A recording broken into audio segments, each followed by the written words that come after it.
جب ربوہ حال ہی میں جب گیا تو میں بشتی مقبرے میں جب دیکھا پہلی دفعہ، پہلی نظر کبھی نہیں خیال نہیں آیا، تو ایک الفاظ الوصیت کے جب میں نے دیکھے، میں نے کہا حضور سے وضاحت پوچھوں گا۔ ان کے الفاظ یہ تھے کہ خدا تعالیٰ نے آن سلم کے زمانہ میں بعض خفیف امتحان بھی رکھے ہوئے تھے، جیسا کہ یہ بھی دستور تھا کہ کوئی شخص آن سلم سے کسی قسم کا مشورہ نہ لے۔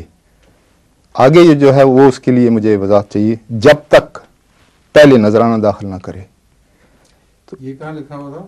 ادھر بشتی مقبرہ کے باہر، اندر بشتی مقبرے کے اندر۔ یہ سمجھ نہیں آئی مجھے، میں نے کبھی نہیں پڑھا یہ۔ میں نے بھی جب میں نے یہ لفظ دیکھے نا تو مجھے خیال ہے کہ جب تک کیوں ہے یہ، تو پھر مجھے میں آپ کو بتاتا ہوں۔ جی جی، اصل میں وہ لفظ صدقہ استعمال ہوا ہے۔ نہیں حضور، صدقہ تو قرآن مجید میں جی وہی اسی کی طرف اشارہ ہے، جی اسی کی طرف اشارہ ہے جی اور اسی کی تشریح ہے۔ اس لفظ صدقہ میں گزشتہ علماء نے بھی اور حضرت مسیح السلام کی تحریر میں بھی ہے، جی حضرت خلیفۃ المسیح اول نے بھی بڑی وضاحت سے یہ لکھا ہے کہ اس سے مراد محض کسی اور کو صدقہ دینا نہیں، بلکہ اس کا فلسفہ بیان کیا ہے۔ رسول اللہ صلی اللہ علیہ وسلم کی خدمت میں کچھ ہدیہ پیش کرو تاکہ ایک ذاتی تعلق کا سلسلہ بنے۔ جی، اس مضمون پر حضرت مسیح السلام نے بھی خوب کھول کر بیان فرمایا، حضرت خلیفۃ المسیح اول نے بھی اسی نقطے کو اپنے طور پر اٹھایا ہے، لیکن محض یہ نہیں ہے، یہ غلط فہمی ہے۔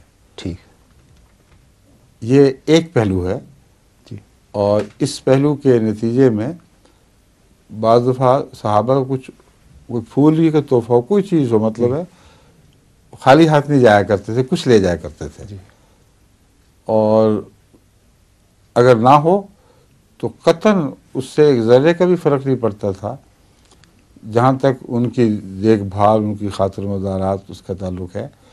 لیکن اس کا جو دوسرا پہلو ہے وہ زیادہ وسیع اور اہم ہے کہ جانے سے پہلے کچھ صدقہ غریب کو دے دیا کرو، ٹھیک، یا خدا کی راہ میں کچھ خرچ کر دیا کرو۔ وہ پہلو میرے نزدیک، میں نے ایک دفعہ خطبے میں روشنی ڈالی تھی، وہ زیادہ اہمیت رکھتا ہے۔